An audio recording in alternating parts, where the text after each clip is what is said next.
to take all the skin off it, and then we're going to take off the 2 cheeks. Now you've got to be a bit careful because it does get a little bit slippery here. Talking of cheeks, what did the doctor say to you? She absolutely insists that I tell the whole world and his brother that the doctor said I have got a fatty lump possibly in my jaw. It's just here. Here's the fatty lump. I said typical that whatever she has, it's got to be fatty. I shall tell them about the boils that you had when you were 2 years old. I'm now going to share with anybody that's watching about you and your fat leg. Yes? You know what's coming, don't you?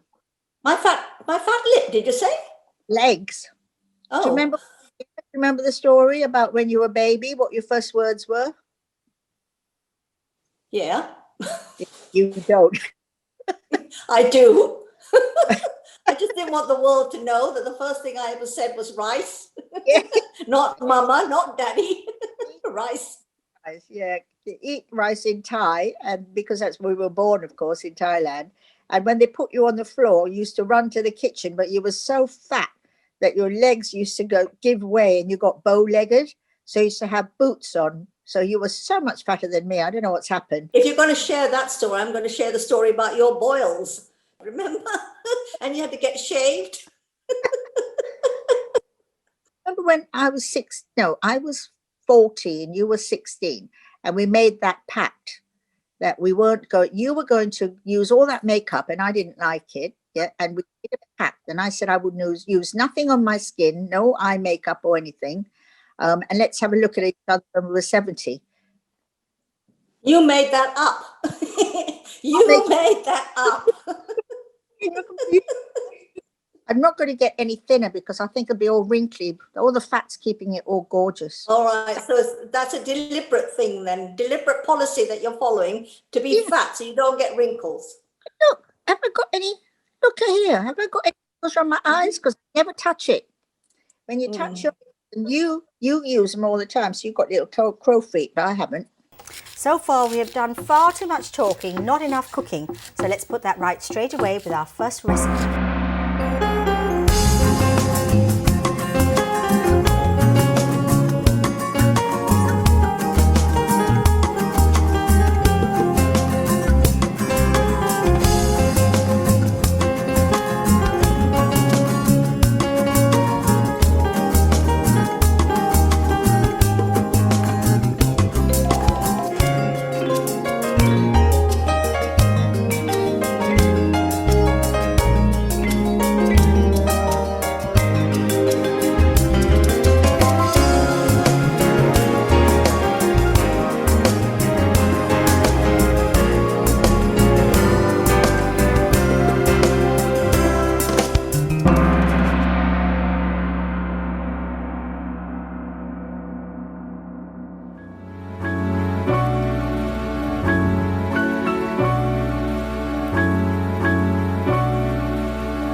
Small strips and taken off a lot of the fat. Really, we don't want too much fat in this, and I've marinated it for a couple of hours with some salt, pepper and some garlic powder and a little bit of chili as well. The vegetables we're going to use are onion, garlic, ginger, lemongrass which has been chopped up finely, a couple of chilies, these are fresh chilies, very hot I think, so I've only used 2 for the moment, a tomato, green pepper.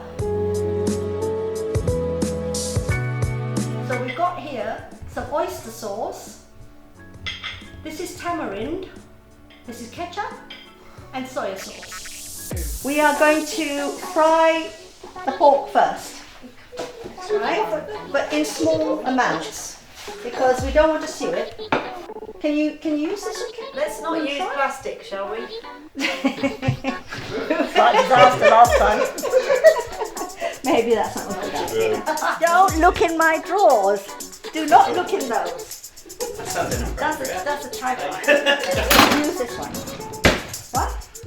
Again, very old, very seasoned. Okay. That should be enough. Yeah. Keep it moving. Just browning it off really. That's enough. We need to get those out.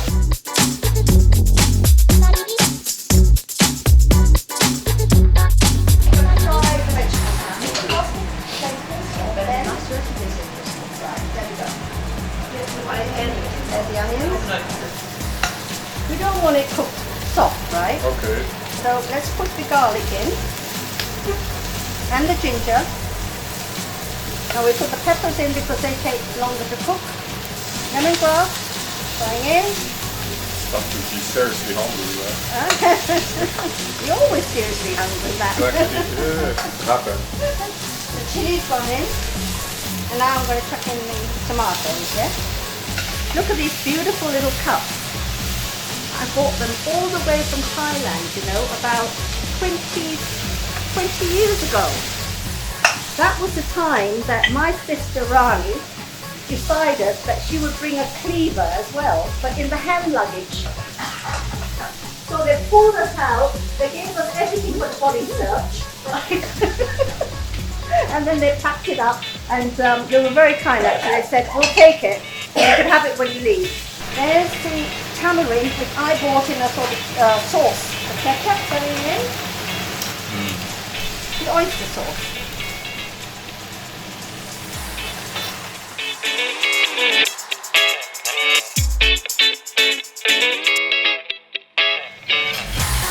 Drying up. If it dries up a bit, let's add a bit more, yeah? John, come and see.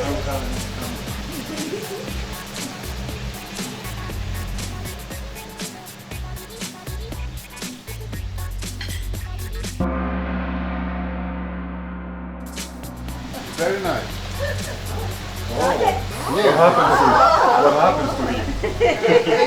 There is a little kick to it.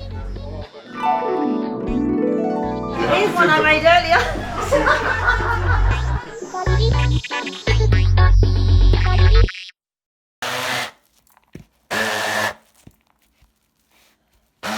Bit rude, those noises, aren't they? I know. Today I'm going to do something so easy, it's almost embarrassing, but I tell you what, it's a staple of most Sri Lankan cooks. Today's the day we've heard that we're going into lockdown in the UK for another month from Thursday. It's difficult, but you know what? We have to keep our spirits up and we have to keep our tummies filled. Isn't that right? Okay, so Coconut Sambol. Now in Sri Lanka, you'd have all the time in the world to be getting out a grater and grate this coconut, cut it in half with a great big chopper, and then put it onto a funny little thing that looks like a claw, and rub it and rub it and rub it and rub it and grind it away. And that was what I used to wake up to in the morning, hearing that and you knew that coconut sambol was on its way. So we can't do that here, can we? And anyway, life's too short to grate a coconut. In here, I have got 110 grams of desiccated coconut, 2 ounces of water. I'm going to stir it around, and can you see how it is? It's just becoming to be reconstituted, which looks almost like ordinary coconut that you get out of a shell. 1 teaspoon of sugar, 1 teaspoon of salt. I love fresh ground black pepper, so I'm going to put not a whole teaspoon, possibly about 1/4 teaspoon into my bowl. And now I'm going to put 2 teaspoons of chili powder.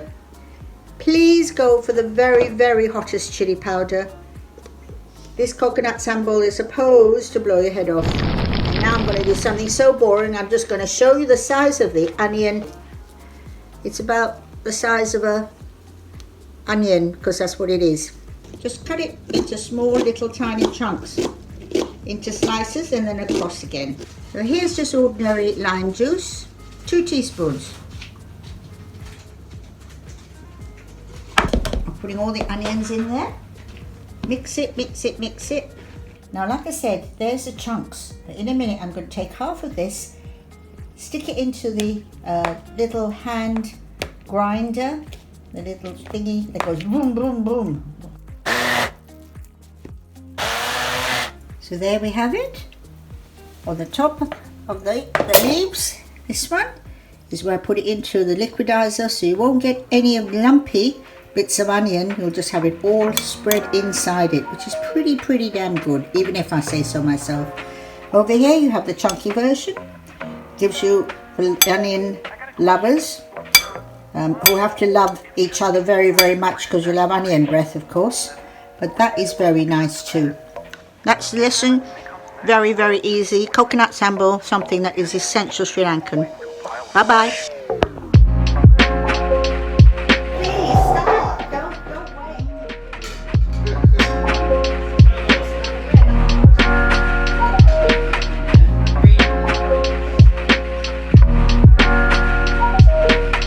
Cheers, everyone. TigerLily for the win.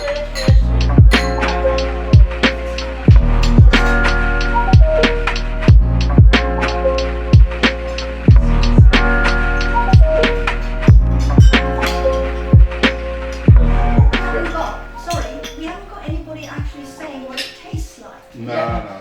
You don't need to say anything as long as you keep eating. That means the food is good. This is always my problem. I really like it, and then I got overwhelmed by the heat, and then I had to stop. Quick and easy.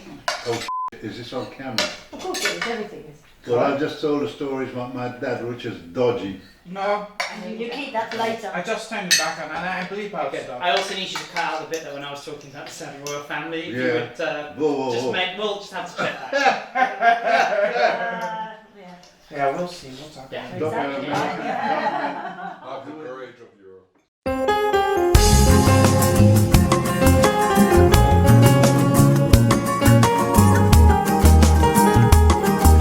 Some lovely man wrote in on the website and said that was really interesting on how to cook the rice. Did I laugh?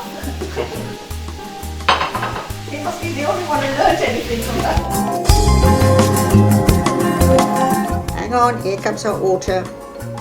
And because this coconut's been hanging around, obviously, like me a bit, it's got a bit old and tired and desiccated. I'm going to put a tiny bit more. Come here, you hide it behind the other one.